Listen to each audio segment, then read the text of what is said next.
কি ব্যবহার করতে হয়, তার কি প্রপার্টি গুলো আসলে কিভাবে চেঞ্জ করতে হয় সেটা আমরা দেখেছি। কিন্তু সিএসএস এ আসলে বিভিন্ন ধরনের কালার স্কিম আছে, এখানে তো শুধুমাত্র আমরা সরাসরি কালার বলে দিচ্ছি।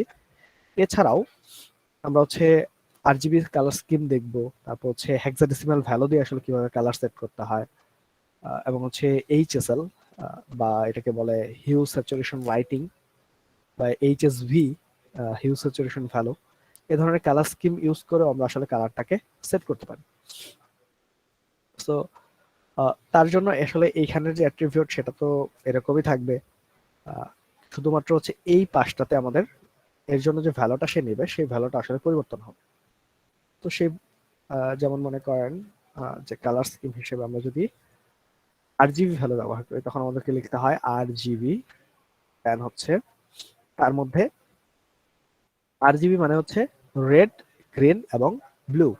সো এই রেড, গ্রিন এবং ব্লু ভ্যালুগুলো হচ্ছে আসলে 24 বিটের, মানে তিনটা মিলে 24 বিট, মানে প্রতিটা হচ্ছে 8 বিট করে। সো 8 বিটের সর্বোচ্চ নাম্বার আসলে কত হয় সেটা কি আমরা জানি?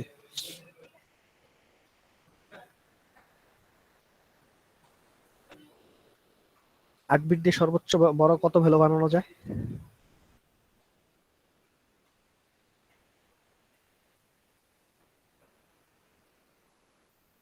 Sir 8 bit, 255।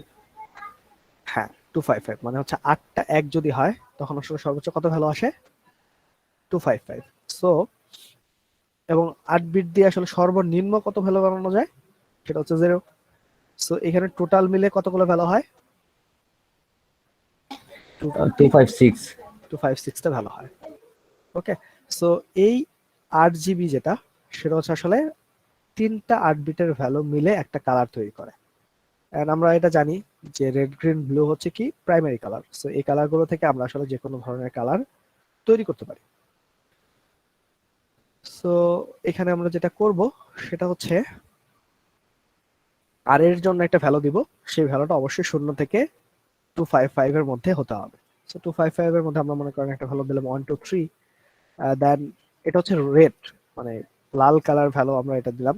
লাল কালারের ইন্টেন্সিটি হচ্ছে 123। দেন হচ্ছে গ্রিনের, এগুলোকে আসলে এক একটা ইন্টেন্সিটি বলে, ইন্টেন্সিটি লেভেল আসলে। কালার তো আসলে সংখ্যা দিয়ে প্রকাশ করা যায় না, তার ইন্টেন্সিটি লেভেলটা আসলে প্রকাশ করা হয়। যেমন মনে করেন ব্যাপারটা হচ্ছে এরকম যে এটা একটা স্কেল মনে করেন, এই স্কেলের প্রথম দিকে যখন, তখন লালের মানটা খুবই কম, ধরেন তখন হচ্ছে তার ইন্টেন্সিটি হচ্ছে 0, আর এই 255। সো যত বেশি হাই ভ্যালু হবে লালের পরিমাণটা আসলে তত বেশি হবে। সো এইখান থেকে যত এদিকে যাবেন তত লাল আসলে বাড়তে থাকবে। এই যে আপনারা বিউটি স্কেল দেখেছেন না, ফেয়ার এন্ড লাভলির সাথে যে বিউটি স্কেল দিত আগে, সেটা কি দেখেছেন কখনো? জি স্যার। আচ্ছা, এটাকে অনেকটা ওই বিউটি স্কেলের মতো কম্পেয়ার করতে পারেন। যে প্রথমে হচ্ছে একটু গ্রে ধরনের, মানে গ্রে বলতে ব্ল্যাক, মানে তারা তো হচ্ছে ব্ল্যাক থেকে শুরু করে আস্তে আস্তে হচ্ছে হোয়াইটের দিকে গেছে। কিন্তু আমরা যখন এখানে রেড, গ্রিন, ব্লু দেখবো তখন আসলে সেটা হচ্ছে রেডের জন্য প্রথমে সবচেয়ে কম রেড, মানে কম রেড, তারপরে আস্তে আস্তে আস্তে আস্তে কি হবে, অনেক বেশি রেড সেটার দিকে যাবে। মানে লালের আসলে বিভিন্ন ইন্টেন্সিটি, একইভাবে গ্রিনের জন্য তাই, ব্লু এর জন্য তাই। সো 123 মানে হচ্ছে আপনার কি এটা মাঝারি ধরনের রেড। তো মাঝারি ধরনের রেড, তারপরে আমরা যদি একটা গ্রিন ভ্যালু দেই 43, মনে করেন গ্রিন ভ্যালু দিলাম, তারপর 234 যদি আমরা হচ্ছে ব্লু ভ্যালু দেই, তাহলে আসলে দেখেন যেখানে ব্লু ভ্যালুর ইন্টেন্সিটিটা অনেক বেশি থাকবে, গ্রিনের হচ্ছে কম, রেডের মোটামুটি মাঝারি ধরনের। তো এই কালারটা আসলে দেখতে কেমন হবে সেটা হচ্ছে এই যে এখানে আমাদের এটা মানে দেখাচ্ছে যে এরকম একটা কালার আসলে আমরা তৈরি করেছি। এই কালার গুলো আমরা বিভিন্ন ভাবে বের করতে পারি বা নিজেদের ইচ্ছা মতো আমরা সিলেক্ট করে দিতে পারি। যেমন এই যে এখানে যখন এসেছে তখন যদি আমরা এখান থেকে সিলেক্ট দিই তখন দেখবেন যে আরজিবি ভ্যালু গুলো পরিবর্তন হয়ে যাচ্ছে। ওকে, সো কালার আমরা এই সরাসরি নাম দিয়ে না দিয়ে আমরা এই রেড, গ্রিন, ব্লু এই ভ্যালু গুলো বলেও কালার সিলেক্ট করতে পারি বা কালার চুজ করতে পারি। ওকে, সো তাহলে এই নামগুলোর আসলে উদ্দেশ্য কি? এই নামগুলো হচ্ছে কমন কিছু কালার থাকে না, যে কমন কালার গুলোকে সবাই চেনে এক নামে, ওই নামগুলোকে আসলে এইভাবে লেখা হয়। এটা হচ্ছে আপনার HTML বা CSS এই সাপোর্টটা আমাদেরকে দিচ্ছে, কিন্তু সব কালারের জন্য তো আসলে নাম থাকবে না। তো ওইগুলোকে আমরা এইভাবে সিলেক্ট করতে পারি। যে এখন মনে করেন যে এটাকেও আমাদের কাছে মনে হচ্ছে এটাও ব্লু, কিন্তু আসলে সেই ব্লুটার পরিমাণ দুইটাতে আসলে দুই রকম। তো এটার কোনো নাম নেই, এই কমন একটা কালার হয়তো বা এটাকে ব্লু বলতেছে, কিন্তু এটাকে তো আর ব্লু বলছে না, এটাও তো একটা নতুন কালার তৈরি করছে। যদিও আমাদের চোখে আসলে খুব বেশি পার্থক্য আমরা বুঝতে পারছি না, কিন্তু এটা আসলে একটা নতুন কালার। সো এইভাবে আমরা আমাদের নিজেদের ইচ্ছা মতো কালার সেট করে নিতে পারি। ওকে, সো এটা গেল হচ্ছে RGB ধরনের। আরেকটা এরকম রয়েছে, সেটা হচ্ছে আপনার hexadecimal value. So colour hexadecimal ভ্যালুর জন্য প্রথমে একটা হ্যাশ দিয়ে নিতে হয়। তারপর হচ্ছে এখানে 6টা ভ্যালু থাকে। সো 1 2 3 4 5 6। সো এই 6টা ভ্যালুতে প্রথম দুইটা হচ্ছে আপনার রেডের জন্য, পরের দুইটা হচ্ছে গ্রিনের জন্য, তারপরে 5 6 এই দুটো হচ্ছে ব্লুর জন্য। তো এরকম হেক্সাডেসিমাল ভ্যালু দিয়ে আমরা আসলে কালার বলতে পারি। যেমন দেখেন এই যে এখানে 1 2 3 4 5 6 দিয়েছি, সো এটার জন্য করসপন্ডিং যে কালার আমরা তৈরি করেছি সেই কালারটা এখানে দেখাচ্ছে। ওকে, আরেকটা কালার স্কিম আছে, সেটা হচ্ছে HSL। HSL হচ্ছে দেখেন এই যে এখানে চলে আসছে হিউ, স্যাচুরেশন এবং লাইটনেস। সো হিউ যেটা, আহ, এই ভ্যালুটা হয় আপনার আগের যে ভ্যালুগুলো আমরা দেখেছি, এটা হচ্ছে 0 থেকে আহ, কত ছিল, 255 ছিল। এখানে হিউ এর যে ভ্যালু সেটা আসলে 0 থেকে 360-র মধ্যে হতে হয়। তখন কথা হচ্ছে 360 কেন? এটা হচ্ছে একটা কালার হুইল থাকে। কালার হুইল মানে হচ্ছে এরকম একটা হুইল, মিডল আস্তে আস্তে মানে এইদিকে গাঢ় কালার গুলো থাকবে, এবং যত আপনি এইদিকে আসবেন তখন হচ্ছে সেটা হালকা কালার হয়ে যাবে। এবং এখানে আসলে বিভিন্ন ধরনের কালার দিয়ে সাজানো থাকে। আপনারা যদি কখনো গুগলে সার্চ করে দেখেন কালার হুইল নামে, তখন আপনারা এটা দেখতে পাবেন। তো এই কালার হুইলে আসলে এটা যদি একটা বৃত্ত হয় তাহলে টোটাল কত ডিগ্রি হবে? 360 ডিগ্রি। সরি, সো 360 ডিগ্রি হবে। So, এই জন্য এই হিউ এর যে ভ্যালু সেটা আসলে এক একটা ডিগ্রিকে নির্দেশ করে। সো এই জন্য এখানে প্রথমে 360 ডিগ্রি দিতে হয়। দেন তাদের স্যাচুরেশন স্কোর থাকে, স্যাচুরেশন স্কোরটা হচ্ছে 0 থেকে 100-এর মধ্যে হয়, এবং এটা মানে পার্সেন্ট আকারে দেখায়। তো সো 0 থেকে 100। একইভাবে লাইটনেসটাও আপনার 0 থেকে 100-এর মধ্যে থাকে। ওকে, সো এইভাবে আমরা কালার আসলে বিভিন্নভাবে সেট করতে পারি। এখন আপনাদের কাজ হচ্ছে যে আপনারা একটা ওয়েব পেজ বানাবেন। সেই ওয়েব মানে একটা শুরু করেন, সেটাই হচ্ছে বারবার কাজ করতে হবে ওইটার উপরেই। সো একটা ওয়েব পেজ বানাবেন এবং আপনারা এই 3 ভাবে, সরি 4 ভাবে কালার দিয়ে দেখাবেন। যে কোনো একটা এলিমেন্টের মধ্যে কালার দিবেন, দিয়ে কালার করবেন। এটা হচ্ছে আপনাদের এখন কাজ। এবং আমরা এই কাজগুলো আসলে খুব কম সময়ের মধ্যে করার চেষ্টা করব। মনে করেন আপনাদের আমি 4 5 মিনিট সময় দিব, আপনারা এটা করবেন, করে আবার আসবো, এটা আপনারা আবার ইমপ্লিমেন্ট করবেন। ওকে, সো শুরু করেন। আমরা আবার হচ্ছে 3 4 মিনিটের মধ্যে আবার সবাইকে জিজ্ঞাসা করবো যে কার কার হয়েছে না হয়েছে। স্যার কোন চারটা যেন একটু মাউসটা। এই যে এই 4ভাবে যে আমরা কালার দেওয়ার কথা বলেছি সেই 4টা। প্রথমে হচ্ছে কালার নাম বলে দিয়ে, দেন হচ্ছে RGB ভ্যালু, হেক্সাডেসিমাল ভ্যালু, দেন হচ্ছে HSL ভ্যালু দিয়ে যে কোনো একটা এলিমেন্ট নেবেন, নিয়ে সেটাকে এইভাবে কালার করবেন।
কাউ কেউ যদি শেষ করেন তাহলে আমাকে বলিয়েন যে শেষ হয়েছে।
কেউ কি শেষ করেছেন?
স্যার শেষ, একটু ঝামেলা হয়েছিল, লেট হয়েছে। আচ্ছা, দেখাবো? ঠিক আছে, দেখান।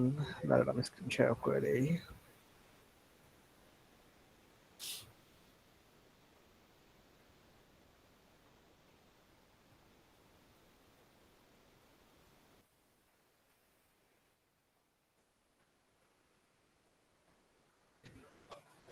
দেখা যাচ্ছে মনে হয়।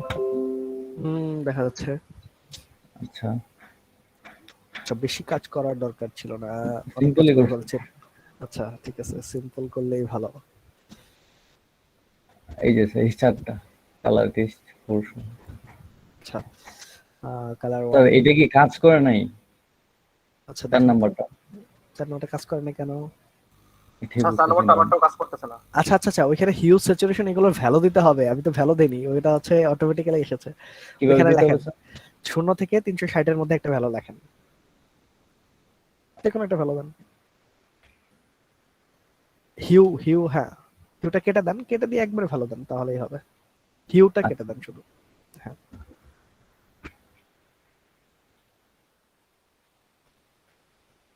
কি হইতেছে এগুলো? কেটে দিছেন। হ্যাঁ, লাইটনেসের ভ্যালু কি হবে? লাইটনেসের ভ্যালু আসবে হচ্ছে 0 থেকে 100%-এর মধ্যে যে কোনো একটা ভ্যালু দেন। আসে নাই বলেন। তো, এই যে দেখেন। আচ্ছা, ওগুলো পার্সেন্ট দিতে হবে সাথে। বামে না এটা ডানে স্যার? না, পরেরটাতে, মানে সেকেন্ডটা থেকে বামে ডানে দিবেন, পার্সেন্ট সাইন দেন। একইভাবে এটাতেও। ওটা কত দিয়েছেন আমি লেখাটা দেখতে পাচ্ছি না, হ্যাঁ। আচ্ছা আচ্ছা, মনে যে হয় দেখেন এই যে কালার এখন দেখাচ্ছে, ঠিক আছে। মাত্র আসছে। সেভ করেন। এটা চেঞ্জ হয় না স্যার লাইভ। আচ্ছা, এই যে এটা রিলোড দেন। হ্যাঁ আসছে। এই যে অনেক সময় দেখবেন যে এটা রিলোড হতে একটু সময় নেয়, এই জন্য যে আপনার এই যেটা লাইভ সার্ভার যেটা ইউজ করি এটা প্রবলেম করে অনেক সময়। আসছে স্যার। ঠিক আছে, স্যার আমারটা ওকে। দেখাবো? হ্যাঁ দেখেন।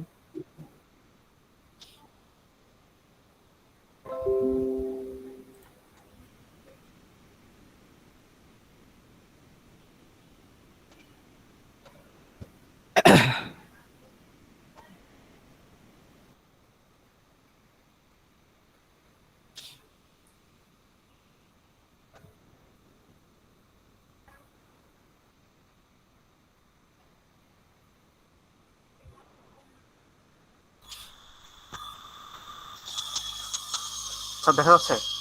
হ্যাঁ দেখা যাচ্ছে। আপনি আউটপুট পেজটা শুধু দেখান তাহলেই হবে, যেখানে কালার চেঞ্জ হচ্ছে কি। এই যে sir. This is setting, then colour change করেছেন, পরেরটাতে আবার চেঞ্জ করেছেন, চারটা হচ্ছে 4 রকম ভাবে করেছেন, তাই না? জি হয়েছে স্যার। তো? জি স্যার। ওকে ঠিক আছে। আর আর কারো হয়েছে?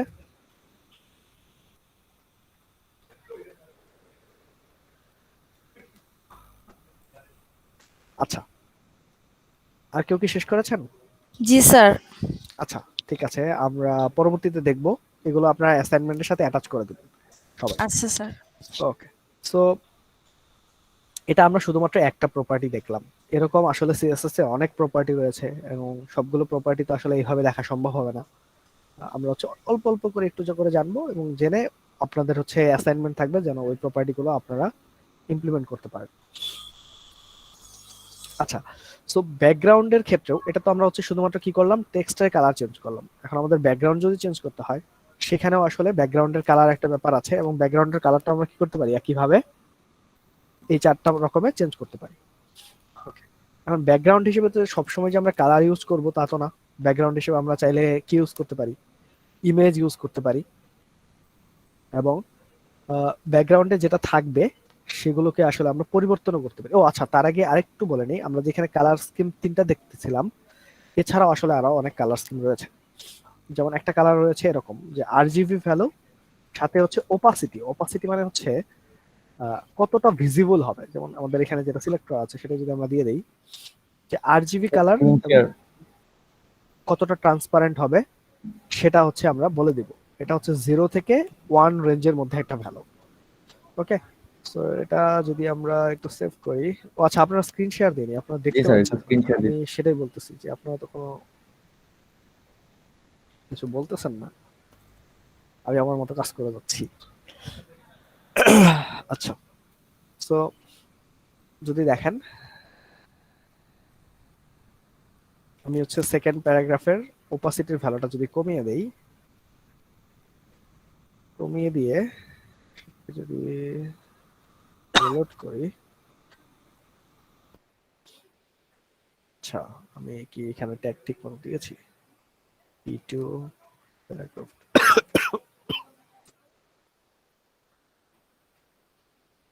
সো আচ্ছা, এখানে আমি সেমিকোলন দিয়ে দিই।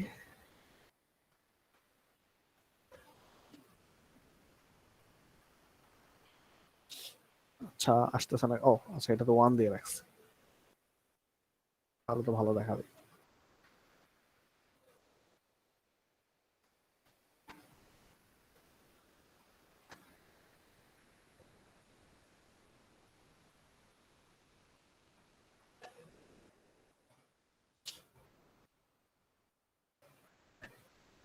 আচ্ছা, অপোজিটিভ ভ্যালু চেঞ্জ হচ্ছে না কেন? ওকে, এই যে দেখেন এখানে আমি একটা এখানে এক্সট্রা ফার্স্ট ব্র্যাকেট দিয়ে ব্র্যাকেট রাখছি। দুইটা দেওয়া। দুইটা দেওয়া ছিল। এই যে দেখেন এখন এটা পরিবর্তন হচ্ছে। তো এই জিনিসগুলো আসলে, এই যে এই এরর ধরাগুলো আসলে একটু ডিফিকাল্ট হয়ে যায় অনেক সময়, যে দুইটা ব্র্যাকেট দিয়ে রাখছি আমি খেয়াল করতেছি না যে দুইটা ব্র্যাকেট আছে এখানে। তো এগুলো একটু সাবধানতার সাথে অবলম্বন করতে হবে। যে সাবধানতা অবলম্বন না করলে দেখা যাবে যে ভুল হয়ে আছে, এখানে আউটপুট দেখাচ্ছে না। তখন আসলে ওইখানে গিয়ে দেখতে হবে যে কোথায় আপনার ডিজাইনটা আসলে প্রবলেম করতেছে। সো এই ওপাসিটির ভ্যালু যদি আমরা 1 দিয়ে দিই, তখন দেখবেন যে সেটা হচ্ছে ফুল কালারটাকে দেখাচ্ছে। এবং ওপাসিটির ভ্যালু যত আমরা কমাবো, তত আস্তে আস্তে সেটা কি হয়ে যাবে, ট্রান্সপারেন্ট হয়ে যাবে। যদি আমরা 1 করে দিই, তখন দেখেন যে এটাকে আসলে দেখাই যাচ্ছে না, ট্রান্সপারেন্ট হয়ে গেছে। এটাকে যদি 0 করে দেই, তো তখন দেখেন এটা সাদা হয়ে গেছে। ঠিক আছে? সো এই অপোসিটিভ ভ্যালুর উপর ভিত্তি করে আমরা আসলে কালার পরিবর্তন করতে পারি। এটা যেমন আরজিবির জন্য রয়েছে, একইভাবে এইচএসএল এর জন্য রয়েছে। তো সেটার জন্য আমরা এইভাবে কালার সেট করে দিতে পারি। তো ব্যাকগ্রাউন্ডের জন্য আমরা কি করতে পারি, এই ব্যাকগ্রাউন্ড কালার এইভাবে চেঞ্জ করতে পারি। সো ব্যাকগ্রাউন্ড কালার, তো ব্যাকগ্রাউন্ড কালার দিয়ে ধরেন আমরা এটাকে আরজিবি দিয়ে দিলাম। ব্যাকগ্রাউন্ড কালারের জন্য আসলে আমাদের অনেক সময় অপাসিটিটা দরকার হয়। সো এটাকে আসলে কালার এইভাবে না দিয়ে এমন একটা কালার দিই যেটা আসলে ভিজিবল হবে।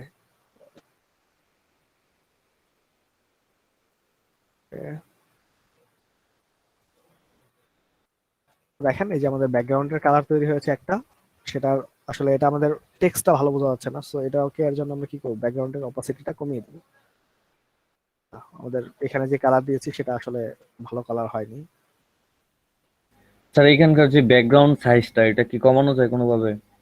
ব্যাকগ্রাউন্ড সাইজটা বলতে? এই যে ব্যাকগ্রাউন্ড কালারটা এখানে তো ফুল স্ক্রিন জুড়ে আছে, তো এটা কমানো যাবে না, শুধু ওই যে?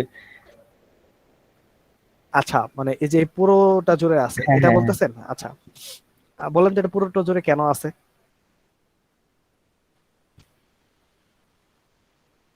স্যার এখানে তো আমরা সিলেক্ট করে দিই না যে কতটুকু থাকবে। আচ্ছা, সেটা ঠিক আছে। আরেকটা কারণ বলেন, মেইন কারণটা কি? কারণ স্যার এটা ব্যাকগ্রাউন্ড, মানে যেই পেজটার উপর আমরা লিখতেছি সেটাই কালারই চেঞ্জ করতেছি। যে প্যারাগ্রাফটা লিখতেছি শুধুমাত্র সেই প্যারাগ্রাফটার ব্যাকগ্রাউন্ড এটা। আচ্ছা, এর কারণটা হচ্ছে আপনারা যেগুলো বলেছেন সেগুলা মানে এক একটা করে কারণ, কিন্তু এর মেইন কারণটা হচ্ছে আমরা যে প্যারাগ্রাফ ট্যাগটা ইউজ করতেছি সেটা আসলে কোন ধরনের এলিমেন্ট সেটা কি আমরা জানি? আমরা দুটো জিনিস পড়েছিলাম না, একটা হচ্ছে ইনলাইন আর আরেকটা হচ্ছে ব্লক। সাইডে ব্লক এলিমেন্ট। এটা হচ্ছে ব্লক এলিমেন্ট। সো সে তার যে পুরো যে জায়গাটা যদি আমরা ডিফাইন করে না দিই, তাহলে সে কি করবে, স্ক্রিনের এক পাশ থেকে শুরু করে আরেক পাশ পর্যন্ত পুরোটাই নিয়ে নেবে। সো প্যারাগ্রাফ যেহেতু ব্লক এলিমেন্ট, তো সে কি করছে, সে যতটা জুড়ে জায়গা জুড়ে আছে, সো প্যারাগ্রাফে এখানে হয়তো আমাদের টেক্সট নেই, কিন্তু আসলে প্যারাগ্রাফ এই পুরো জায়গাটা নিয়েছে। কারণ পরবর্তীতে যখন আমরা আরেকটা প্যারাগ্রাফ লিখছি, তখন কিন্তু সেটা তার পরের থেকে জায়গা নিচ্ছে, তখন কিন্তু সে এইখান থেকে জায়গা নিচ্ছে না। যদি ইনলাইন এলিমেন্ট হতো তাহলে কিন্তু তারা এইখান থেকে জায়গা নিত। যেমন আমরা এটা যদি দেখি, যেমন হচ্ছে স্প্যান, এটা হচ্ছে একটা ইনলাইন এলিমেন্ট। সো এটাকে আমরা বলি হচ্ছে স্প্যান 1। কিভাবে পরে যদি আরেকটা স্প্যান আমরা নেই, এটাকে যদি আমরা স্প্যান 2 বলি, তাহলে দেখবেন তারা একটার পর আরেকটা মানে আসতেছে। এই যে স্প্যান 1 দেন স্প্যান 2। এখন যদি আপনি স্প্যান 1 এর একটা আইডি দিয়ে এটাকে যদি একটা কালার করেন, এটাকে S1 বলি আমরা, এইখানে আমরা এটাকে স্টাইল, আচ্ছা এখানে আমরা এটাকে এইখানে স্টাইল করি। আমরা আসলে এটা শুধু দেখার জন্য করব তো। সো এটার কালার যদি সেট করে দেই, আচ্ছা এটা background colour, background colour red করে দিলাম। তাহলে দেখেন যে শুধুমাত্র ওই এলিমেন্টটা যতটুকু জায়গার মধ্যে রয়েছে শুধু সেই জায়গাটুকু সে কি করেছে, রেড করে দিয়েছে। কিন্তু প্যারাগ্রাফ যেহেতু একটা ব্লক লেভেলের এলিমেন্ট, সো সে পুরো যে জায়গাটা আছে সেই জায়গাটা সে দখল করে নিয়েছে, যে কারণে সে পুরোটাকে ব্যাকগ্রাউন্ড কালার করে দিচ্ছে। এখন কথা হচ্ছে আমরা এটাকে আসলে কিভাবে কমিয়ে দিতে পারি, সেটা তার হাইট এবং উইথ যদি আমরা চেঞ্জ করে দিই তাহলে আসলে আমাদের হয়ে যাবে। Background colour sir? না, আমরা প্যারাগ্রাফের যে হাইট এবং উইথ সেটা আমরা চেঞ্জ করে দেব। ব্যাকগ্রাউন্ড কালারে তো আসলে হাইট উইথ চেঞ্জ হবে না, চেঞ্জ হবে কার, যে এলিমেন্টটা আছে তার। ওকে, আচ্ছা আমরা দ্বিতীয়টার করছি। সো এটার উইথ যদি আমরা বলে দেই যে 200 পিক্স, দেখেন কি হয়। ওকে, সো আমরা যতটুকু চাচ্ছি ততটুকু আমরা এখানে সেট করে দিতে হবে। ওকে, সো এই হচ্ছে ব্যাপার। এখন দেখেন যে আমাদের টেক্সটের পুরোটা আসলে আমরা ব্যবহার করছি না, সো এটার একটা ব্যাপার এখানে চলে আসছে এবং উইথ আসলে এখানে দেখা যাচ্ছে না। আমাদের এটা একটু ডিজাইনের ব্যাপার, সো এটা আমরা কতটুকু রাখবো সেটা আমাদের খুঁজে বের করতে হচ্ছে। এই যে যে ব্যাপারগুলো সেটা হচ্ছে আসলে আমরা স্ট্যাটিক ধরনের করছি, যে যখন আমরা 200 পিক্সেল বলে দিচ্ছি তো সেটা স্ট্যাটিক হয়ে যাচ্ছে। যে এটা আমরা যদি ছোট স্ক্রিনে নেই তখনও আচ্ছা ছোট স্ক্রিন তো এটা না, ছোট স্ক্রিনে নেই তখনও আসলে সেটা পরিবর্তন হচ্ছে না, বড় স্ক্রিনে নিলেও সেটা 200 থেকে যাচ্ছে। তো তার মানে আমাদের ডিজাইনটা আসলে রেসপন্সিভ হচ্ছে না। কিন্তু আমাদের ডিজাইন করার উদ্দেশ্য, মেইন উদ্দেশ্য কি, ডিজাইনটাকে রেসপন্সিভ বানানো, যে আমাদের যে ডিসপ্লে সাইজ থাকবে সেই ডিসপ্লে সাইজের উপর ভিত্তি করে আমরা আমাদের লেখা, আমরা যে ডিজাইন গুলো করবো সেগুলো পরিবর্তন হবে, দেখতে ভালো দেখা যাবে, ভিজিবল যখন হবে তখন সেটা আসলে পড়ার মতো হবে। তো এখন দেখেন যে আমরা যদি এটাকে বড় করি ডিসপ্লে, তখন এই লেখাটা ছোট ছোট করে দেখাচ্ছে, আবার এটাকে যদি ছোট করি তখনও আসলে ছোট ছোট করে দেখাচ্ছে। তো এটা আসলে আমাদের জন্য, যখন বড় করতেছি তো এই লেখাটা যদি একটু বড় করে দেখাতো তখন হচ্ছে আমাদের পড়তে সুবিধা হতো, খুঁজে বের করতে সুবিধা হতো। ছোট স্ক্রিনে ছোট করে দেখা সমস্যা নেই, কিন্তু স্যার বড় স্ক্রিনে তো জি। স্যার বক্স সাইজিং দিয়েও তো এটা করা যায়। হ্যাঁ, বক্স সাইজিং দিয়ে এটা পাওয়া যায়। আচ্ছা, সেটা হচ্ছে একটা ডিজাইনের ধরন বক্স সাইজিং। যারা বক্স সাইজিং জানেন না তারা হচ্ছে একটু নেটে সার্চ করলে পেয়ে যাবেন। ওকে, দেন হচ্ছে ব্যাকগ্রাউন্ডে আমরা আসলে সবসময় যে কালারই দিব তা তো না, ব্যাকগ্রাউন্ডে চাইলে আমরা ইমেজ দিতে পারি। অ্যান্ড তারপর হচ্ছে আমরা বর্ডার সম্পর্কে দেখেছি। বর্ডারে শুধুমাত্র আমরা একটা স্টাইলই বলেছি এখন পর্যন্ত, সেটা হচ্ছে 1 পিক্স সলিড, তারপর একটা কালার বলেছি। কিন্তু এছাড়াও আসলে বর্ডারের অনেকগুলো স্টাইল রয়েছে, সেই স্টাইল গুলো আসলে আমরা একটু দেখব। ওকে, সো এটা কিভাবে দেখতে হয় আম, সেটা যদি আমরা দেখি, কালার, সাইজ,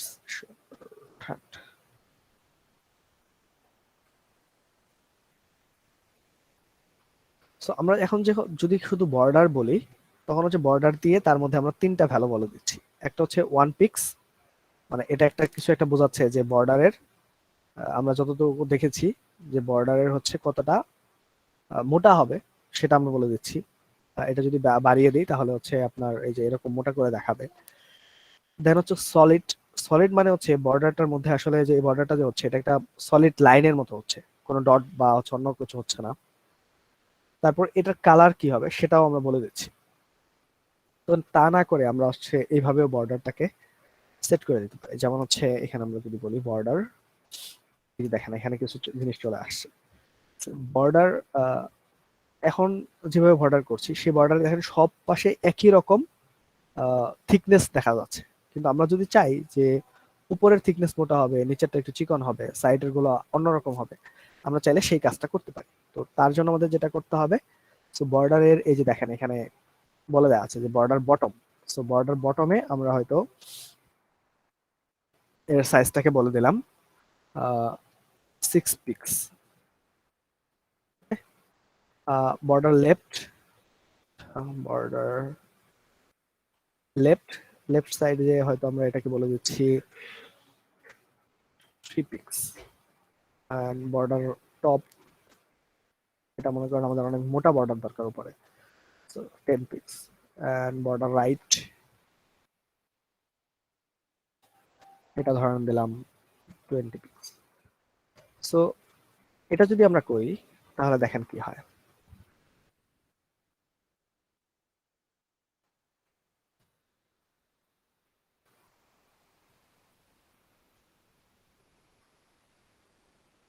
আচ্ছা, সো আমরা এটাকে বর্ডারটাকে করেছি কিন্তু বর্ডার স্টাইলটা আসলে আমরা দেইনি। সো বর্ডার স্টাইলটা আমাদের দিতে হবে। বর্ডার স্টাইল, স্টাইল এটাকে আমরা আপাতত সলিড রাখি, সলিড।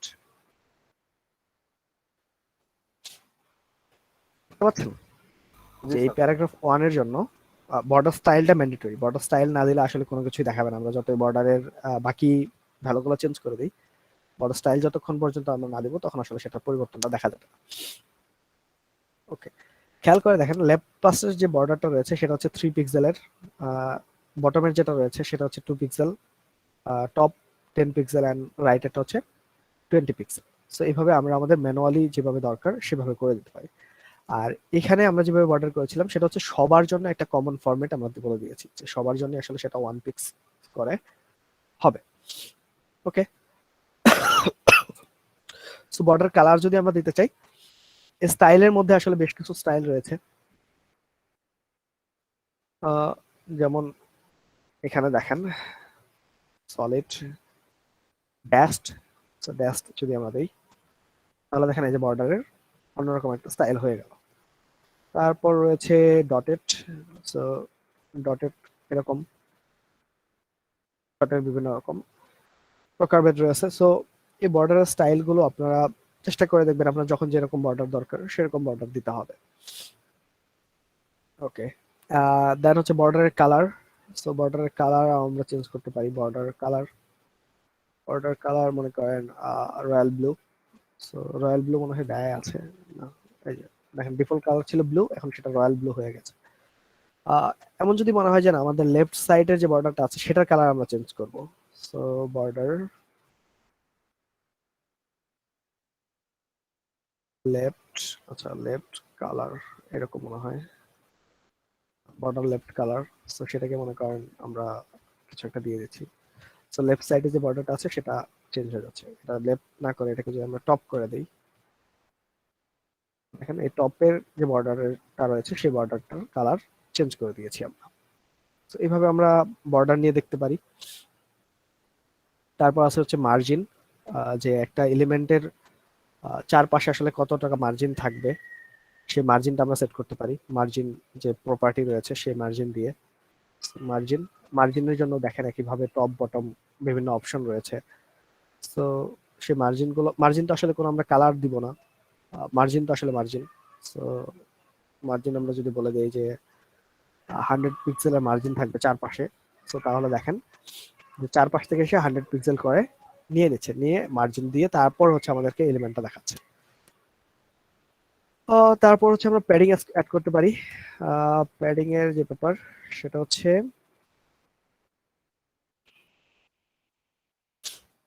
আমাদের মাঝখানে যে কন্টেন্ট সেই কন্টেন্টের চারপাশে সে প্যাডিং তৈরি করবে।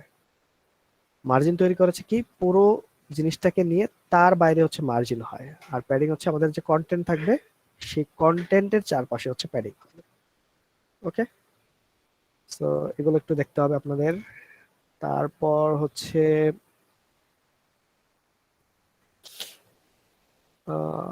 মোটামুটি ভাবে আর বেশ কিছু জিনিসপত্র রয়েছে, এগুলো আপনারা দেখবেন, আমি আপনাদের একটা লিস্ট দিয়ে দিব, সেই লিস্ট অনুযায়ী আপনাদের হচ্ছে অ্যাসাইনমেন্টের মধ্যে এগুলো ইমপ্লিমেন্ট করতে হবে। ওকে, এখন আমরা যে জিনিসটাতে চলে যাব সেটা হচ্ছে এখন তো আমরা ধরেন প্রতিটা জিনিস ধরে ধরে এভাবে গ্রুপ করতেছি, ক্লাস তৈরি করছি, তারপর সেটাকে ডিজাইন করছি। বিল্ড ইন ভাবে বানিয়ে দেওয়া জিনিসপত্র আসলে খুব বেশি ইউজ করতে পারছি না। এন্ড সেটা করার জন্য আমরা যেটা করব সেটা হচ্ছে সিএসএস এর জন্য একটা খুবই পপুলার যে ফ্রেমওয়ার্ক সেটা হচ্ছে বুটস্ট্র্যাপ। সো বুটস্ট্র্যাপ ইউজ করার একটু ব্যাপার আমরা দেখব। সো বুটস্ট্র্যাপ ইউজ করার বেশ কয়েকটা পদ্ধতি রয়েছে।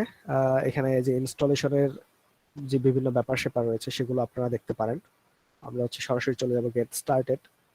গেট স্টার্টেডে যাওয়ার পর সিএসএস ইউজ করার জন্য একটা ব্যাপার তারা দিয়ে দিয়েছে। দেন জেএস বা জাভাস্ক্রিপ্ট ব্যবহার করার জন্য যেসব পদ্ধতি এবং ইনস্টলেশনের যে মেথড সেগুলো এখানে দেয়া আছে। আমরা আসলে আহ, সেই কাজগুলো না করে সহজভাবে কিভাবে বুটস্ট্র্যাপ ইউজ করা যায় সেই কাজটাতে চলে যাব সরাসরি। তো এখানে দেখেন যে এই যে স্টার্টার একটা টেমপ্লেট দেয়া আছে। এই টেমপ্লেটের মধ্যে টেমপ্লেটটা খেয়াল করেন, প্রথমে হচ্ছে এই জিনিসগুলো তো আমরা সবাই জানি, তাই না? জি স্যার। জি স্যার। বুটস্ট্র্যাপ কি করে, আমাদেরকে হচ্ছে কিছু বিল্ড ইন বা প্রিভিল্ড কিছু ডিজাইন আমাদেরকে দেয়। এন্ড ডিজাইন যদি আমরা আমাদের ওয়েব পেজের সাথে অ্যাড করতে চাই তাহলে কি করি আমরা, যদি এক্সটার্নাল একটা ডিজাইন থাকে তো স্যার লিংক করে দেই। এই যে লিংক করে দিই। সো লিংক করে দেওয়ার জন্য তারা দেখেন যে এখানে একটা লিংক দিয়ে দিয়েছে। সো এই লিংকটাতে আমরা হচ্ছে যদি অ্যাক্সেস করি তাহলে আমরা এই ডিজাইনগুলো পেয়ে যাব। এখন এই ডিজাইনগুলো তো পাওয়ার জন্য যেহেতু একটা লিংক দেয়া আছে, সেটা যেহেতু আমাদের কম্পিউটারে না, যে কারণে আমাদের হচ্ছে ইন্টারনেট কানেকশনের দরকার হবে যদি আমরা এই ডিজাইনগুলোকে পেতে চাই। আর তারপর আরেকটা ব্যাপার আছে, এখন সবসময় তো আসলে আমাদের ইন্টারনেট কানেকশন থাকবে না। তো সেই ক্ষেত্রে আমরা যেটা করতে পারি, এই ডিজাইনগুলোকে ডাউনলোড করে আমাদের নিজেদের পিসিতে রাখতে পারি। পিসিতে রেখে তারপর হচ্ছে সেটার সোর্সের লিঙ্কটা আমরা দিয়ে দিতে পারি। ওকে, অ্যান্ড সেটা করার জন্য আসলে বেশ কিছু কাজ করতে হবে। সেই কাজগুলো হচ্ছে ইনস্টলেশনের ব্যাপার। সেই কাজগুলো আমরা করব না, আমরা হচ্ছে শেখার পারপাসে অনলাইনে যেটা আছে সেটা ইউজ করব। কিন্তু মনে রাখতে হবে যে এটাকে যদি আমরা ব্যবহার করতে চাই তাহলে অবশ্যই আমাদের ইন্টারনেট কানেকশন চালু থাকতে হবে। একইভাবে জাভাস্ক্রিপ্টের যে ব্যাপার, সিএসএস এর যে ডিজাইনগুলো, সেই ডিজাইনগুলো আসলে এইচটিএমএল, সিএসএস এবং জাভাস্ক্রিপ্ট মিলে তৈরি করা। কিছু ডিজাইন আছে যেগুলোর জন্য আসলে আমাদেরকে জাভাস্ক্রিপ্ট জানতে হবে। সো সেই ক্ষেত্রে আমরা জাভাস্ক্রিপ্টের যদি কোনো কিছু করতে চাই সেটা হচ্ছে স্ক্রিপ্ট ট্যাগের আন্ডারে আমাদেরকে জাভাস্ক্রিপ্টের কোডগুলো লিখতে হয়। সো এটা যেহেতু আমরা অনলাইন থেকে নিচ্ছি, সো অনলাইনের যে সোর্স ফাইল সেই সোর্স ফাইলের লিঙ্কটা আমাদেরকে দিতে হবে এবং এটার জন্য আসলে ইন্টারনেট কানেকশনের দরকার হবে। এখানে দেখেন দুটো অপশন বলে দেওয়া আছে যে অপশনাল জাভাস্ক্রিপ্ট, যে কোনো দুইটা থেকে একটা চুজ করতে হবে। এটা হচ্ছে অনলাইন ভার্সন, যেটা তাদের এই সিডিএন মানে হচ্ছে কন্টেন্ট ডেলিভারি নেটওয়ার্ক, সেই কন্টেন্ট ডেলিভারি নেটওয়ার্কের মধ্যে এটা স্টোর করা থাকে। সেইখান থেকে নিয়ে জাভাস্ক্রিপ্টের কাজ আমরা করতে পারি। এটার জন্য আমাদের কোনো ইনস্টলেশনের প্রয়োজন হবে না। আর আমরা যদি আমাদের নিজেদের পিসিতে কাজ করতে চাই তখন তার জন্য আসলে ইনস্টলেশনের দরকার হবে এবং সেটার জন্য আমরা এই দুটো ফাইলকে অ্যাড করব এবং সেই ইনস্টলেশনের যে পদ্ধতি সেই পদ্ধতিগুলো হচ্ছে আপনাদের বলে দেওয়া আছে এই ডাউনলোডস, কন্টেন্ট এবং এইখানে যে অপশনগুলো আছে সেই অপশনগুলোর মধ্যে সবকটা বলে দেওয়া আছে। আমরা আসলে সেই ডিটেলসে যাচ্ছি না, আমরা অনলাইন যে ভার্সনটা আছে সেটা নিয়ে কাজ করব। ওকে, সো সহজভাবে শুরু করার জন্য আমরা এই পুরোটা জিনিসটাকে কপি করে নিব। কপি করে নিলাম, নিয়ে আমরা এখানে একটা HTML ফাইল তৈরি করে নিই। সো HTML ফাইল তৈরি করলাম, bootstrap intro.html। এর মধ্যে যদি আমরা এই ফাইলটাকে রাখি, যে জিনিসটা কপি করেছিলাম সেটাকে সেভ করে দিলাম, দিয়ে এটাকে আমরা হচ্ছে লাইভ সার্ভারে ওপেন করি। তাহলে দেখেন হ্যালো ওয়ার্ল্ড কথাটা আমাদের আগে যেভাবে দেখাতো এখন আসলে হ্যালো ওয়ার্ল্ড লেখাটা ওইভাবে দেখাচ্ছে না। সেটা দেখার জন্য আমরা কি করতে পারি, সেটার জন্য হচ্ছে আমরা এই পুরো জিনিসটাকেই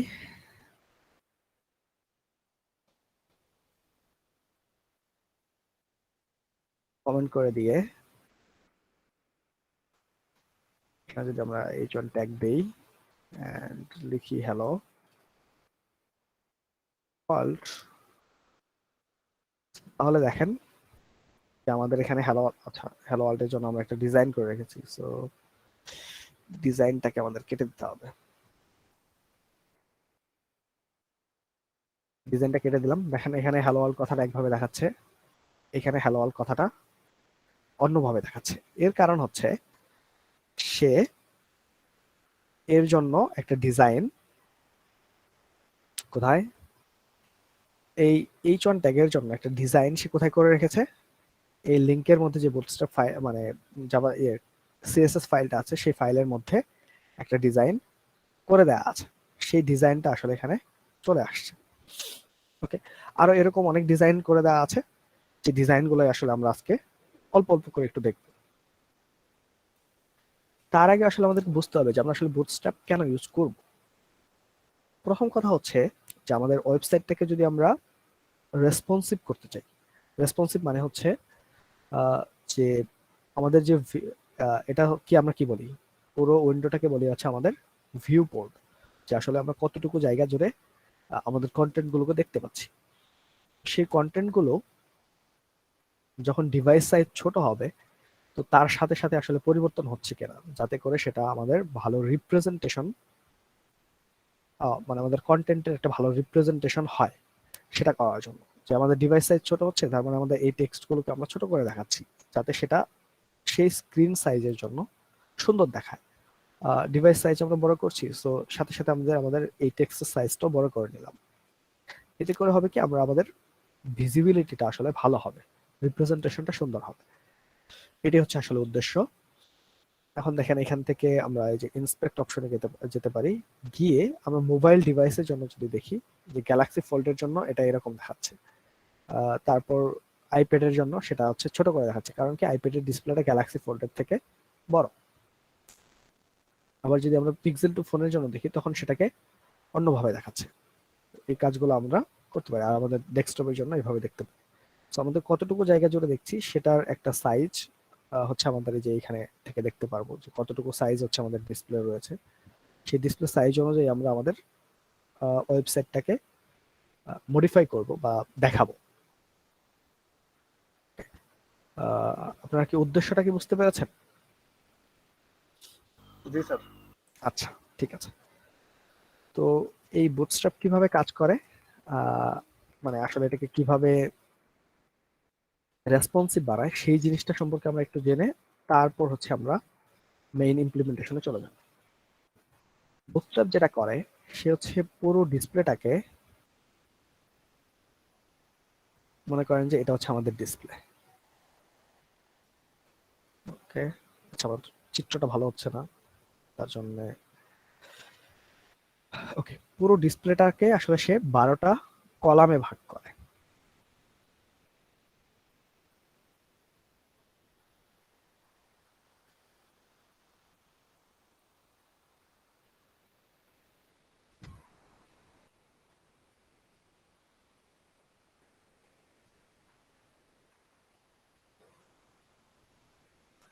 ওকে, সো সে আপনার যতটুকু অ্যাভেলেবল ডিসপ্লে থাকবে, সেই পুরো ডিসপ্লেটাকে সে কি করবে, এরকম 12টা কলামে ভাগ করে নিবে। আমি আসলে এখানে 6টা দেখিয়েছি, এখানে আরো 6টা হবে আর কি, এই দুটো মিলে আরো 6টা আসবে। সো আপনি যখনই কোনো কন্টেন্ট দেখাবেন, তখন আপনাকে আসলে বলতে হবে যে ডিসপ্লে সাইজ ছোট হলে কতগুলো কলাম সে অকুপাই করবে। মানে ধরেন আপনি একটা ইমেজ দেখাতে চাচ্ছেন, ডিসপ্লে সাইজ যখন বড়, তখন তাকে হয়তো আপনি ইমেজের জন্য এই 3টা কলাম নিলেই সেই ইমেজটা সুন্দর দেখা যাচ্ছে। কিন্তু আপনার যদি ডিসপ্লে সাইজ ছোট হয়ে যায়, তো তখন আসলে 3টা কলামের সাইজটাও ছোট হয়ে যাবে। আহ এই ব্যাপারটা কি আপনারা বুঝতে পেরেছেন কিনা? আচ্ছা, ওকে, এটাকে কিভাবে দেখাই?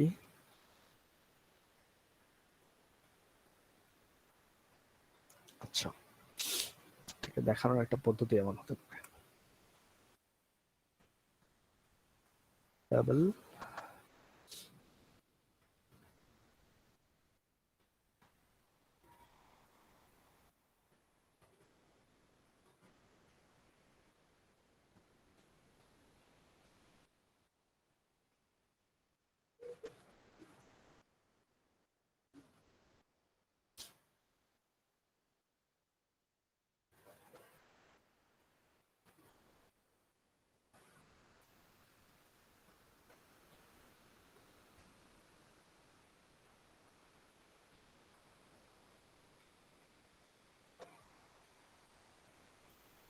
আচ্ছা, সো এটাকে অনেক ডিজাইন করতে হবে, দেখানোটা একটু জটিল প্রক্রিয়া হয়ে যাচ্ছে। থাক, তার থেকে আমরা এভাবে বোঝানোর চেষ্টা করি। সেটা হচ্ছে যে আমরা যদি মানে এই পুরো স্ক্রিনটাকে আসলে 12টা অংশে কল্পনা করেন, যে পুরো স্ক্রিনটা হচ্ছে 12টা অংশ রয়েছে, ঠিক আছে? এটা কি আপনারা কল্পনা করতে পারতেছেন? জি স্যার। আচ্ছা, তো যদি আপনি স্ক্রিনের সাইজটা ছোট করে দেন তাহলে কি হবে? সেই 12টা অংশের প্রতিটাতে কম কম করে জায়গা পড়বে, মানে যতটাই আছে সে পুরোটাকে কি করবে, 12 অংশে সবসময় ভাগ করবে। জি স্যার। ওকে, তো আপনি যদি এটাকে আরো ছোট করেন তখন 12টার প্রথমটা মানে প্রতিটা আরো ছোট হয়ে যাবে। স্যার, এটা তো বুঝতে পারি। প্রত্যেকটা ছোট হবে আস্তে আস্তে। হ্যাঁ, প্রত্যেকটা ছোট হয়ে যাবে না? তো জি স্যার। যদি বড় করেন তখন হচ্ছে প্রত্যেকটাই কি হবে, বড় হবে। তো আগে যে জিনিসটা মনে করেন এই সাইজে সে যদি 3টা সেল নিত, মানে 3টা কলাম নিত, যে 12র মধ্যে 3 নিয়ে নিল, তখন সেটার সাইজ হয়তো এরকম ছিল। এখন আপনি যদি ডিসপ্লে সাইজ ছোট করেন তখন সেটা কি হবে, ছোট হয়ে যাবে। এটুকু দেখেন, এটাকে যদি আরো ছোট করেন তখন সেটা আরো ছোট হয়ে যাবে। সো আরো ছোট করলে আরো ছোট হয়ে যাবে। তার মানে আগে যে ইমেজটা সুন্দর দেখা যেত এখন কিন্তু আসলে সেই জিনিসটা আর সুন্দর দেখা যাবে না, কারণ সেটা কি হয়ে যাবে, চেপে ছোট হয়ে যাবে। ওকে, মানে স্ট্রেস হয়ে যাবে। তো এটা তো আসলে একটা ভালো ডিজাইন না। তো এই ডিসপ্লেতে আসলে আমাদের কতটুকু জায়গা আছে সেই জায়গার উপর ভিত্তি করে আমরা আমাদের ডিজাইনটাকে করব যাতে সেটা সুন্দর দেখা যায়। ওকে, তো এটা জি স্যার। করার জন্য এই যে যে পদ্ধতি, সেই পদ্ধতিটাকে আসলে বলা হয় গ্রিড সিস্টেম। যে পুরো জিনিসটাকে আমরা আসলে একটা গ্রিডের মতো করে কল্পনা করব, এবং সেই গ্রিডের কতটুকু জায়গা ডিসপ্লে, মানে কতটুকু জায়গায় একটা এলিমেন্ট বা একটা জিনিস, একটা এলিমেন্ট বলতে আসলে বোঝাচ্ছি যে আমাদের যে কন্টেন্ট, সেই কন্টেন্টটা কতটুকু জায়গা নেবে সেটা আসলে আমরা স্পেসিফাই করে দিব ডিসপ্লে সাইজের উপর। ডিসপ্লে সাইজ যখন কম হবে তখন হয়তো আমরা এলিমেন্টকে বলবো যে সে বেশি জায়গা নেওয়ার জন্য, আর ডিসপ্লে সাইজ যখন বড় হবে তখন আমরা তাকে বলবো কি, কম জায়গা নেওয়ার জন্য। ওকে, সেটা এখন আমরা কিভাবে করতে পারি সেটা আমরা দেখব। ওকে, সো সেই ব্যাপারটা হচ্ছে আমরা যদি এখানে যাই, গিয়ে যদি আমরা হচ্ছে বুটস্ট্র্যাপে দেখি, সো এগুলো হচ্ছে ডাউনলোডের ব্যাপার। তারপরে যে ব্যাপারটা রয়েছে সেটা হচ্ছে কাস্টমাইজেশন। যে এখানে যে ডিজাইন গুলো দেওয়া থাকে সেই ডিজাইন গুলোকে যদি আপনি কাস্টমাইজ করতে চান, তা সেগুলোকে কাস্টমাইজ করতে পারবেন। এবং কাস্টমাইজ করার জন্য এই সাস এবং লেস নামে আরো বেশ কিছু জিনিসপত্র রয়েছে, সেগুলো দিয়ে আমরা হচ্ছে সিএসএস এর বুটস্ট্র্যাপের যে প্রিভিউড যে ডিজাইন গুলো থাকে সেগুলোর মধ্যে আমরা নতুন কাস্টমাইজ ডিজাইন তৈরি করতে পারি। এটা হচ্ছে আপনারা যদি কারো ওয়েবে ভালো আগ্রহ থাকে তারা এটা দেখতে পারেন, কিন্তু আপাতত আমাদের এই জিনিসগুলো আমাদের কোর্সের যে স্কোপ তার অনেক বাইরে। ওকে, সো প্রতিটা ডিসপ্লেরই আসলে এই যে আমরা বলতেছি যে এই যে সাইজ ছোট বড় হওয়া, এই সাইজ ছোট বড় হওয়াটাকে আসলে বিভিন্ন ব্রেক পয়েন্ট বলে। যে এটা হয়তো এটা লার্জ, দেন এর থেকে যে ছোট যেটা সেটাকে মিডিয়াম বলছি, তার থেকে ছোট যেটা সেটাকে আমরা স্মল বলছি, তার থেকে যদি ছোট হয়ে যায় তখন সেটাকে আমরা কি বলছি, যে এক্সট্রা স্মল। তো দেখেন এই এই ওয়েব পেজটার ক্ষেত্রেই চিন্তা করেন, এখন যখন তখন হচ্ছে কি দেখাচ্ছে, এগুলো একটা সাইডে দেখাচ্ছে, এগুলো আরেকটা সাইডে দেখাচ্ছে, এবং মাঝখানের কন্টেন্ট গুলো দেখাচ্ছে। এই ওয়েব পেজটাকে যদি আমরা ছোট করি তারপরে সেটা এইভাবে দেখাচ্ছে, কিন্তু একটা সময় পার হয়ে যাওয়ার পর তখন দেখবেন যে সেটাকে আর আগের মতো করে দেখাচ্ছে না। এই যে সাইডে যে কলাম গুলো ছিল, এই যে এই অপশন গুলো, সেই অপশন গুলোকে আসলে আর দেখাচ্ছে না, সেই অপশন গুলোকে সে উপরে নিয়ে দেখাচ্ছে। ওকে, এটাই হচ্ছে আসলে রেসপন্সিভনেস এর ব্যাপার। যে এই জিনিসগুলোকে যদি আপনি সাইডেই দেখাতেন তাহলে লেখাগুলো কি হতো, আসলে পড়তে খুবই কষ্ট হতো। কিন্তু এই লেখাগুলোকে আসলে যখন আমরা ডিসপ্লে সাইজটা ছোট হয়ে যাচ্ছে, যখন আমরা মোবাইল থেকে দেখতেছি, তো তখন যাতে আমাদের দেখতে কোনো প্রবলেম না হয় বা রিপ্রেজেন্টেশনটা ভালো হয়, সেই জন্য আমরা কি করতে পারি, সেই জিনিসগুলোকে আসলে সাইডে না রেখে অন্য কোথাও হয়তো উপরে বা নিচে কোথাও দেখাতে পারি। বা এখানে একটা, যেমন ধরেন এই যে এখানে একটা অপশন, এটাকে হ্যামবার্গার মেনু বার বলে, তো এই হ্যামবার্গার মেনু দিয়ে দেখাতে পারি। এইটাকে যখন আমরা বড় করে রাখছি তখন দেখেন এখানে অপশন গুলো দেখাচ্ছে। কিন্তু যখন আমরা ছোট করছি তখন আস্তে আস্তে ছোট করতে করতে দেখা গেল যে এই সবগুলো অপশন আসলে একসাথে হয়ে যাচ্ছে এবং সেটা ভালো দেখা যাচ্ছে না। তো ছোট করে নিয়ে সেগুলোকে আমরা মিনিমাইজ করে এখানে আরেকটা অপশন বার হিসেবে দেখাই দিচ্ছি। তো এই হচ্ছে রেসপন্সিভনেস এর ব্যাপার, যে আসলে আহ, সুন্দর করে রিপ্রেজেন্ট করতে আমাদের হবে সবকিছুকে।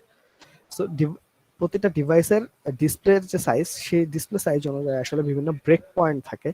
যেমন এক্সট্রা স্মল যেটা, সেটার ব্রেক পয়েন্ট হচ্ছে 567 পিক্সেল। যে 567 এর নিচে যে যে ডিসপ্লে গুলো থাকবে সেগুলোকে আমরা বলছি হচ্ছে একটা স্মল ডিসপ্লে।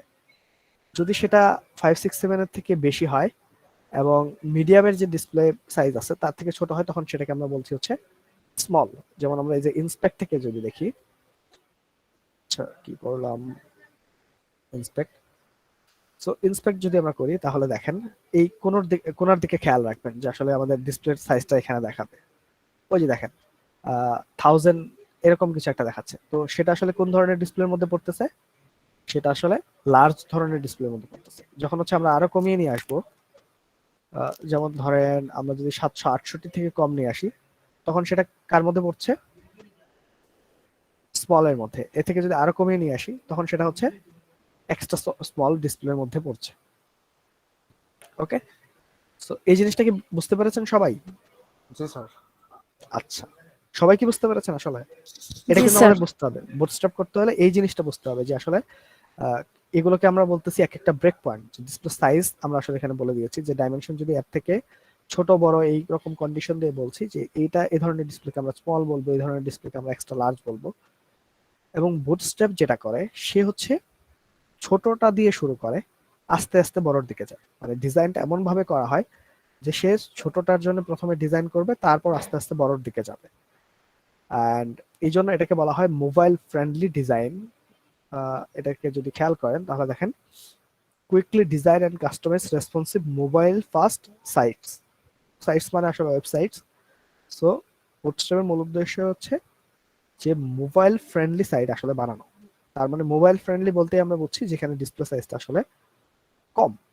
সো সে ধরনের ডিভাইসের জন্য প্রথম বানাবো, আস্তে হচ্ছে হচ্ছে বড় সাইজের জন্য আমরা সেগুলোকে কাস্টমাইজ করব। ওকে, সো এই ব্রেক পয়েন্ট গুলো যদি আমরা বুঝে থাকি, এই ব্রেক পয়েন্ট গুলো ছাড়াও আমরা এই কাজগুলো আসলে সিএসএস দিয়েও করতে পারি। কিন্তু এগুলো আসলে আমাদের এক্সপ্লিসিটলি আর করতে হবে না, এগুলো হচ্ছে আমাদের বুটস্ট্র্যাপের মধ্যে করে দেওয়া আছে, যে কারণে আসলে আমরা বুটস্ট্র্যাপ ব্যবহার করব। তো বুটস্ট্র্যাপের প্রথম যে জিনিসটা সেটা হচ্ছে তার কন্টেইনার।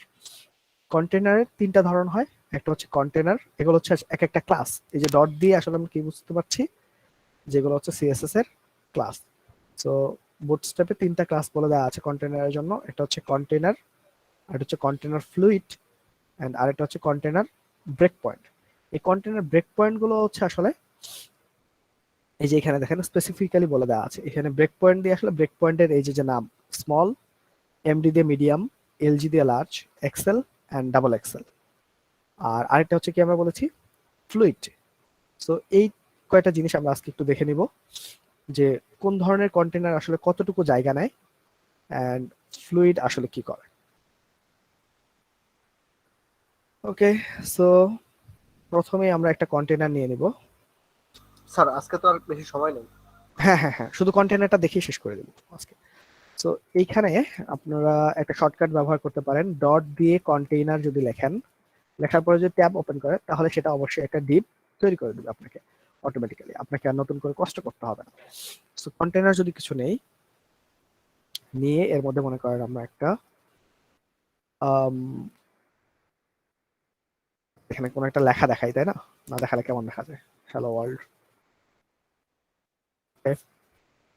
দেন হচ্ছে এই ডিবের জন্য যে কন্টেইনার আছে সেই কন্টেইনারটাকে আমরা অল্প একটু ডিজাইন করে নিই, তাহলে আমরা আসলে পার্থক্যটা বুঝতে পারবো বিভিন্ন কন্টেইনার টাইপের মধ্যে। ডিজাইন করার জন্য আমাদেরকে লিখতে হবে স্টাইল, দেন ডট কন্টেইনার। হচ্ছে আমরা একটা বর্ডার দিয়ে দিব। সো 1 পিক্স সলিড রেড, সাথে হচ্ছে একটা ব্যাকগ্রাউন্ডও দিয়ে দিই, ব্যাকগ্রাউন্ড কালার।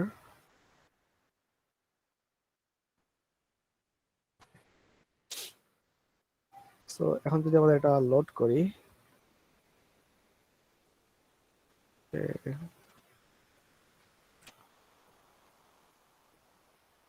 তো দেখেন এই যে এটা হচ্ছে কন্টেনারটা আমাদের, এখানে আমাদের আরো একটা হ্যালো ওয়ার্ল্ড রয়ে গেছে কোথায় থেকে, এই যে এখানে। So এটাকে আমরা বাদ দিয়ে দিই। আমরা একটা কন্টেনার অ্যাড করলাম, তাহলে দেখেন এই কন্টেনারটা হচ্ছে যখন আমাদের স্ক্রিনের সাইজ এরকম, তখন সে এতটুকু জায়গা নিচ্ছে। এখন আমরা যদি স্ক্রিন সাইজটাকে ছোট করি, তাহলে দেখবেন কন্টেনার আস্তে আস্তে জায়গাটাকে সংকুচিত করে নিচ্ছে। মানে আমাদের স্ক্রিন সাইজ যেমন, সেই হিসেবে সে নিজেকে পরিবর্তন করে নিচ্ছে। তার মানে হচ্ছে আমরা যে ডিজাইনটা করছি সেই ডিজাইনটা আসলে রেসপন্সিভ ধরনের হচ্ছে। যদি স্ক্রিন সাইজ বড় যখন ছিল, তখন যদি এই কন্টেনারের সাইজ যেরকম ছিল, ছোট অবস্থাতেও যদি সেরকম থাকতো, তাহলে আসলে কি সেটা ভালো দেখা যেত? না স্যার। দেখেন যে আমরা এটাকে ছোট করলাম, তখনও যদি এটা আসলে পুরোটা আচ্ছা, আমি তো হাত দেখালে তো আপনারা দেখতে পাবেন না। আচ্ছা ওকে, দাঁড়ান, এটাকে কিভাবে দেখানো যায়? এটাকে দেখানো যায় হচ্ছে আমরা এটার সাথে যদি একটা দাগ দিয়ে দিই। ওকে, এটা মনে করেন যে আমাদের কন্টেনার। আর যদি আমরা ডিসপ্লে সাইজ ছোট করি, তো ডিসপ্লে সাইজ ছোট করার সাথে সাথে আমাদের কি হচ্ছে, ডিসপ্লে সাইজ বাড়াচ্ছি, সেই কন্টেনারের ভিতরে যে জায়গা সেটা বাড়ছে। ডিসপ্লে সাইজ কমাচ্ছি, তাহলে দেখেন ওই কন্টেনারটাও আস্তে আস্তে ছোট হয়ে যাচ্ছে। এবং যখন আমরা একবারে স্মল ডিসপ্লেতে চলে যাচ্ছি, তখন আসলে সে পুরো জায়গাটা নিয়ে নিচ্ছে। আমাদের ইনিশিয়াল যখন ডিসপ্লে সাইজ বড় ছিল, তখন জিনিসটা এইখান থেকে এইখান পর্যন্ত দেখা গেছে। কিন্তু যখন ছোট করছি, তখন যে জিনিসটাকে সে ছোট করে নিচ্ছে, যাতে সেই ডিভাইসের জন্য সেটা সুন্দর দেখা যায়। ওকে, সো এটা গেল হচ্ছে শুধু ডট কন্টেনার ক্লাস। আর আরেকটা কন্টেনার ক্লাস রয়েছে, সেটা আমরা বলেছি যে container fluid. So container fluid, এর মধ্যে আমরা একইভাবে লিখি হ্যালো ওয়ার্ল্ড, বা এটাকে লিখি আমরা হচ্ছে কন্টেনার ফ্লুইড। এর জন্য যদি আমরা সেম ডিজাইনারটাকেই ফলো করি, আমরা কমন ভাবে লিখে দেই ডট কন্টেনার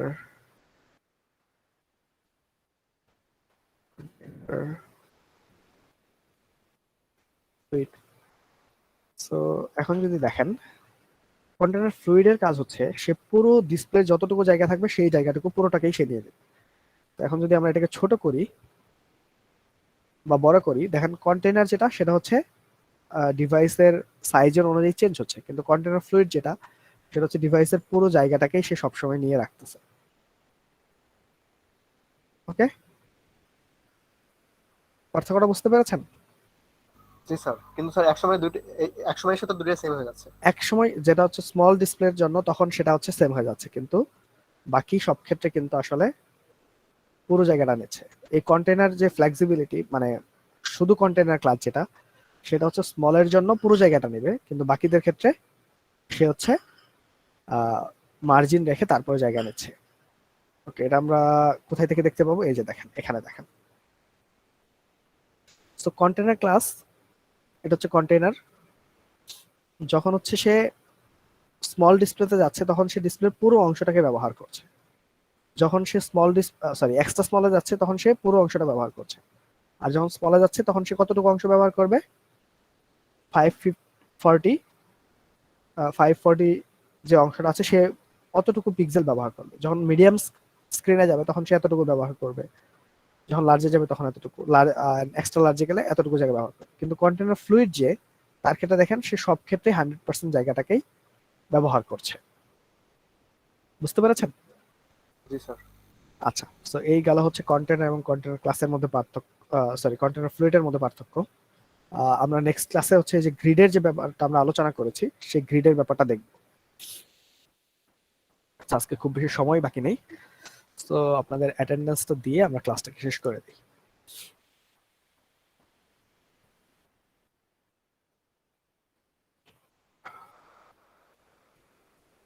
আর আপনারা কিন্তু সবাই অ্যাসাইনমেন্ট গুলো দিয়ে দিবেন, কারণ অ্যাসাইনমেন্ট গুলো যদি আপনারা না দেন, তাহলে কিন্তু আপনাদের ফাইনাল যে মার্কস, সেটা কিন্তু আসলে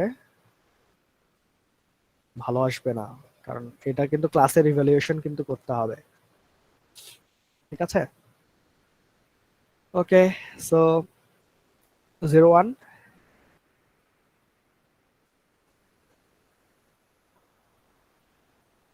প্রেজেন্ট স্যার।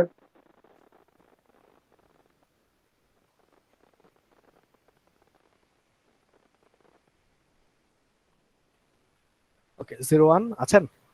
Present sir. তারপর 02, yes sir. 05, Yes, sir. 10, Present, sir. আচ্ছা 11 আছেন?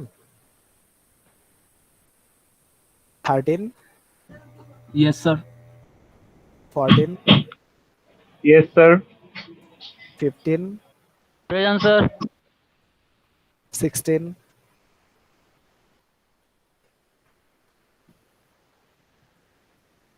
19, Present, sir. 20, 20 আছেন? এই 26,